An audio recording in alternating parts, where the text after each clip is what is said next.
আজকে Argentina final খেলা রাত 1টার দিকে শুরু হবে। তো এই ফাঁকে আমার মেয়ে আমাকে বলতেছে, আম্মু আমাদের যে কোরবানের গরুর যে বটগুলা নিয়ে আসছো এগুলো তো এখনও রান্না হয়নি। আজকে তুমি একটা কাজ করো, তুমি গরুর বটগুলা একটু ভিজাও, এগুলো আজকে রান্না করো, খেলা দেখতে দেখতে খাবো। তো আমারও আসলে খেয়াল ছিল না, আমি ভেবেছি গ্রাম থেকে মনে হয় বট আনা হয়নি। আমার আম্মা যে দিয়েছিল এটা আমার খেয়াল ছিল না। এটা আবার আমার মেয়েকে আমার আম্মা বলে দিচ্ছে যে তোর আম্মু তো বটগুলো নেবে না, তো আমি লুকাই বস্তার মধ্যে ভরে দিয়েছি, তোর আম্মুকে বাসায় গেলে বলিস। তো আমারও তো খেয়াল ছিল যে আমি নিয়ে আসি নাই।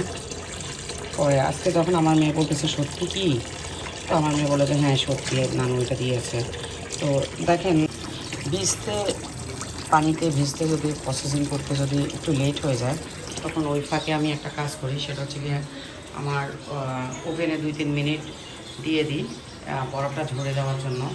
তখন 2-3 মিনিট ঝরার পরে পানিতে দিলে খুব সুন্দরভাবে খুলে যায়।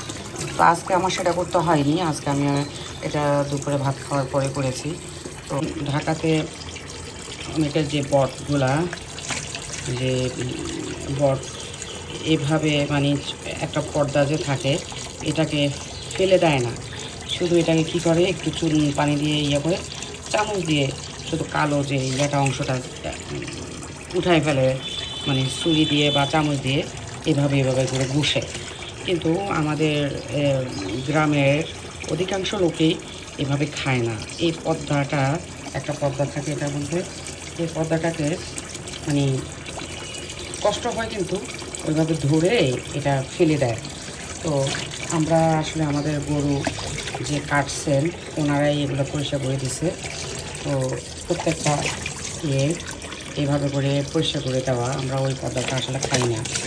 তো এখন এগুলো সম্পূর্ণ আমার বাড়ি থেকে পরিষ্কার করে আনা, আমার এখানে কিছুই করতে হয়নি। আমি আরেকটা বিষয় আমি আপনাদেরকে বলি, বাজার থেকে,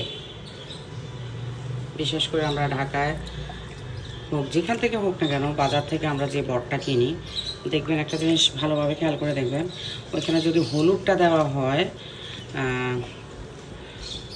ওই হলুদটা দেওয়ার পরে এটা কি হয়, সাথে সাথে লাল হয়ে যায়, সাথে সাথে লাল হয়ে যায়। দেখেন এগুলো যে আমাদের ঘরের নিজেদের পরিষ্কার করা কোরবানের গরুর যে বট, নিজেদের কিনা গরুর, মানে সব মিলেই আর কি বলতেছি। দেখেন আমি এতগুলো হলুদ দেওয়ার পরে এক ফোঁটা, দেখেন এক ফোঁটাও কিন্তু লাল অংশ দেখা যাচ্ছে না, দেখছেন? কারণ এটাতে কোনো কেমিক্যাল নেই, কোনো চুনের পানি নেই, কোনো ধরনের ঝামেলা নেই। এই হচ্ছে গিয়ে আসল আর নকলের পার্থক্য।